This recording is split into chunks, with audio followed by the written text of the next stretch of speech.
SIR कराने में जल्दबाजी न करे मोदी सरकार, वरना उमर अब्दुल्ला की चेतावनी। मुस्लिम नुमाइंदगी कम होने पर भी झलका गुस्सा। उमर ने चुनाव आयोग को सलाह दी कि पूरे देश में एसआईआर लागू करने पर जल्दबाजी न करें, वरना उन पर एक खास राजनीतिक दल की मदद करने का आरोप लगेगा।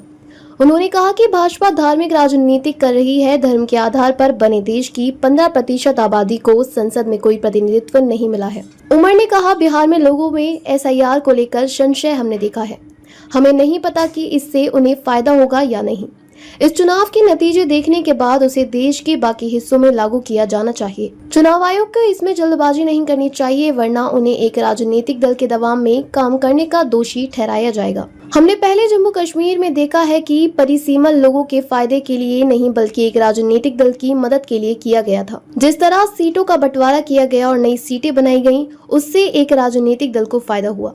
चुनाव आयोग को यह गलती नहीं करनी चाहिए। उन्हें इंतजार करना चाहिए और देखना चाहिए कि एसआईआर मतदाताओं की मदद करता है या नहीं। उमर अब्दुल्ला ने बीजेपी पर केंद्र सरकार में मुसलमानों को प्रतिनिधित्व न देकर धर्म आधारित राजनीति करने का आरोप लगाया। उन्होंने विधानसभा सत्र के दौरान एक भाजपा विधायक के सवाल का जवाब देते हुए यह टिप्पणी की। बाढ़ राहत में बिना किसी भेदभाव के सबकी मदद का आश्वासन देते हुए अब्दुल्ला ने कहा, यह हमारी राजनीति नहीं है। उन्होंने आगे कहा कि भाजपा ने जानबूझकर मुसलमानों को केंद्र सरकार में प्रतिनिधित्व से बाहर रखा है। ना तो लोकसभा में और न ही राज्यसभा में भाजपा का एक भी मुस्लिम सांसद नहीं है। उमर ने दोहराया कि उनकी party national conference NC Jammu Kashmir में एकमात्र पार्टी ऐसी है जो भाजपा से सीधे टकराव करने को तैयार है। उन्होंने कांग्रेस पार्टी से तुलना करते हुए कहा कि यहाँ तक कि कांग्रेस ने भी हाल के चुनावों में अपने उम्मीदवार नहीं उतारे थे। उन्होंने आगे कहा कि नेशनल कॉन्फ्रेंस गुप्त समझौतों पर काम नहीं करती। राज्य का दर्जा बहाल होने की उम्मीद घटी।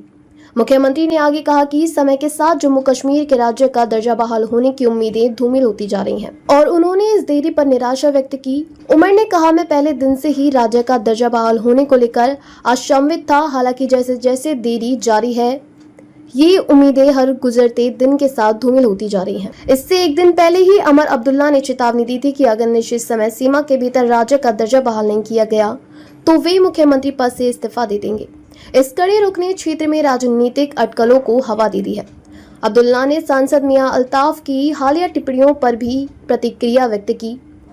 उमर ने कहा, मैंने कल मियां अल्ताफ साहब से फोन पर बात की। उन्होंने मुझे बताया कि उन्होंने वह नहीं कहा जो मीडिया में बताया जा रहा है। उन्होंने मुझे सिर्फ यह सलाह दी कि मुख्यमंत्री के पद के बारे में धैर्य और सावधानी से बात करूं। 6 साल पहले घट गया था दर्जा। सांसद आगा रहुल्लाह की ओर से दिए गए इसी तरह के बयान के बारे में पूछे जाने पर उमर ने जवाब दिया, आप मियां साहब की तुलना उनसे क्यों कर रहे हैं?